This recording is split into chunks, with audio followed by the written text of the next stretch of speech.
नमस्कार। आज हम जातक कथाओं की गहराइयों में उतर रहे हैं। जी हाँ, और खास तौर पर कश्यप जातक मतलब कछुआ राजा की कहानी पर। हाँ, हमारे पास जो जानकारी है वो बुद्ध के एक पिछले जन्म की कहानी है, जब वो एक कछुआ राजा थे। और ये कहानी दिखाती है कि कैसे उनकी समझदारी, उनकी हिम्मत ने एक पूरे जंगल को तबाही से बचाया। बिल्कुल। बुद्ध का नाम अक्सर रक्षा से जुड़ा होता है, चाहे वो प्राणियों की रक्षा हो, सत्य की, या जैसे इस कहानी में पूरे जंगल की। हाँ। तो कहानी की शुरुआत में चलते हैं। वो शांतिपूर्ण जंगल, वो माहौल कैसा था जहाँ शायद रक्षा की जरूरत महसूस ही नहीं होती होगी शुरू में। हाँ बिल्कुल, कहानी शुरू होती है एक बहुत ही शांत हरे भरे जंगल से।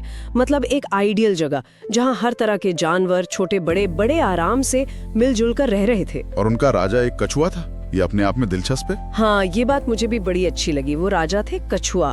कहानी में लिखा है कि वो धीमे बोलते थे, शायद बहुत सोच समझकर। लेकिन जब बोलने का वक्त आता था, जब फैसले की घड़ी आती थी, तो उनका निर्णय एकदम सटीक होता था। अच्छा।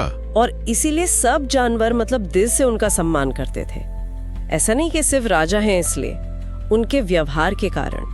ये दिलचस्प है, धीमापन और सटीक निर्णय। अक्सर लोग धीमेपन को कमजोरी समझ लेते हैं ना। हाँ हाँ बिल्कुल। शायद वो वक्त लेते थे सोचने के लिए, सही मौके का इंतजार करने के लिए। हो सकता है। फिर ये शांति जो थी वो ज्यादा देर टिकती नहीं है। कहानी में संकट आता है। जी, संकट आता है जंगल की आग के रूप में। भयंकर गर्मी का मौसम था और अचानक जंगल में आग फैल जाती है। और फिर तो माहौल बिल्कुल बदल गया होगा। पल भर में हर तरफ अफरा तफरी, डर। आप सोचिए, पक्षी, हिरण, बंदर सब अपनी जान बचाने के लिए भाग रहे हैं। कहानी उनके डर को बहुत साफ दिखाती है। हाँ। उन्हें लग रहा था कि बस अब सब खत्म। कुछ जानवर तो शायद कह भी रहे थे कि हमारा अंत पास है। उफ। और ऐसे में वो धीमा बोलने वाला राजा सामने आता है। जब सब डर से कांप रहे थे, तब उन्होंने क्या किया? सिर्फ दिलासा दिया? नहीं, यही तो नेतृत्व की असली परीक्षा होती है ना। राजा ने सिर्फ ये नहीं कहा कि अरे घबराओ मत। उन्होंने फौरन एक प्लान बनाया, एक ठोस योजना। कहा, देखो, बुद्धि से काम लेंगे, मिलकर काम करेंगे तो बच जाएंगे। क्या योजना थी वो? उन्होंने सबको पास के एक तालाब के पास इकट्ठा होने को कहा। समझाया कि पानी ही हमें बचा सकता है, वही हमारी ढाल बनेगा। समझदारी भरा कदम। लेकिन कहानी का असली मोड़ तो शायद इसके बाद आता है। हाँ बिल्कुल, बात यहीं खत्म नहीं हुई। उन्होंने सिर्फ योजना बनाकर दूसरों को आगे नहीं किया। यही मैं कहने वाला था। वो खुद आग की तरफ बढ़े। सोचिए जरा। मतलब खुद को खतरे में डाला। हाँ, ये सिर्फ कोई स्ट्रेटजी नहीं थी। उन्होंने सबसे मुश्किल, सबसे खतरनाक काम अपने जिम्मे लिया।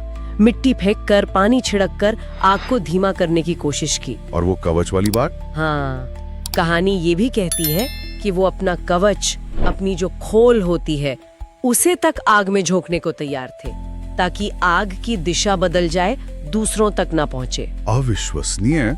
मतलब अपनी सबसे बड़ी सुरक्षा को दांव पर लगा देना दूसरों के लिए, ये तो कमाल का आत्म बलिदान है। बिल्कुल। अपनी सबसे कीमती चीज, अपनी पहचान, अपनी सुरक्षा, सब कुछ दांव पर लगा दिया। और इस तरह का साहस, इस तरह का त्याग देखकर फिर क्या हुआ? क्या देवताओं ने देखा ये सब? हाँ, कहानी के हिसाब से देवराज इंद्र ये सब देख रहे थे। वो प्रकट हुए। अच्छा। वो कछुआ राजा के इस साहस, इस त्याग से बहुत प्रभावित हुए। उन्होंने राजा को पहचाना और कहा, तुम कोई साधारण कछुआ नहीं हो, तुम एक बोधिसत्व हो। बोधिसत्व यानी बुद्ध बनने की राह पर चलने वाली महान आत्मा। इंद्र ने उनकी तारीफ की। कहा, तुमने बुद्धि, हिम्मत और दया, इन सब से इस मुसीबत पर जीत हासिल की है। और फिर आग बुझ गई। हाँ। चमत्कार हुआ, आग शांत हो गई, जंगल बच गया, शांति लौट आई। वाह। तो इस कहानी से क्या खास बातें हम आज के लिए ले सकते हैं? एक तो साफ है, मुश्किल वक्त में अक्ल और हिम्मत का साथ होना कितना जरूरी है। हाँ, ये तो है ही। पर मुझे लगता है एक और बात जो बहुत मायने रखती है, वो है नेतृत्व की परिभाषा। लीडरशिप क्या है? क्या मतलब? मतलब सच्चा लीडर वो है जो खतरा आने पर पीछे नहीं हटता। वो सबसे आगे खड़ा होता है, अपने लोगों से पहले खुद को जोखिम में डालता है। जैसे कछुआ राजा ने किया, सिर्फ ऑर्डर नहीं दिए बल्कि खुद सबसे कठिन काम किया। बिल्कुल। आज के जमाने में ये सवाल पूछना जरूरी है ना? क्या लीडरशिप सिर्फ स्ट्रैटेजी बनाना है या ऐसी हिम्मत दिखाना भी है? सही बात है। और ये बुद्ध के उस मूल संदेश से भी जुड़ता है जिसकी बात हमने शुरू में की थी, बिना किसी भेदभाव के सबकी रक्षा। हाँ, रक्षा करो बिना भेद के, ये सिर्फ एक लाइन नहीं है, इस कहानी में ये जीती जागती दिखती है। कैसे? कछुआ राजा ने जंगल के हर प्राणी की परवाह की।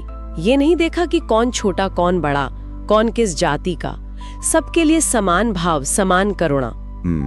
ये बहुत जरूरी बात है, समभाव और करुणा। जी। तो अंत में ये कहानी हमें एक सवाल के साथ छोड़ जाती है, क्या नेतृत्व सिर्फ बड़े संकटों में ही परखा जाता है, या फिर रोजमर्रा की जिंदगी में भी दूसरों की भलाई के लिए, उनकी सुरक्षा के लिए उठाए गए छोटे छोटे कदम वो भी उतने ही अहम हैं। हाँ, और ये आत्म बलिदान का विचार आज के समय में जब हम सब शायद थोड़े ज्यादा मैं पर फोकस करते हैं, तब खुद के आराम या फायदे से पहले दूसरों के बारे में सोचना, इसका क्या मतलब है? ये सोचने वाली बात है, इस पर जरूर विचार करना चाहिए। बिल्कुल। तो ये थी कच्छ जातक की कहानी और उससे जुड़े कुछ विचार। आज के लिए इतना ही।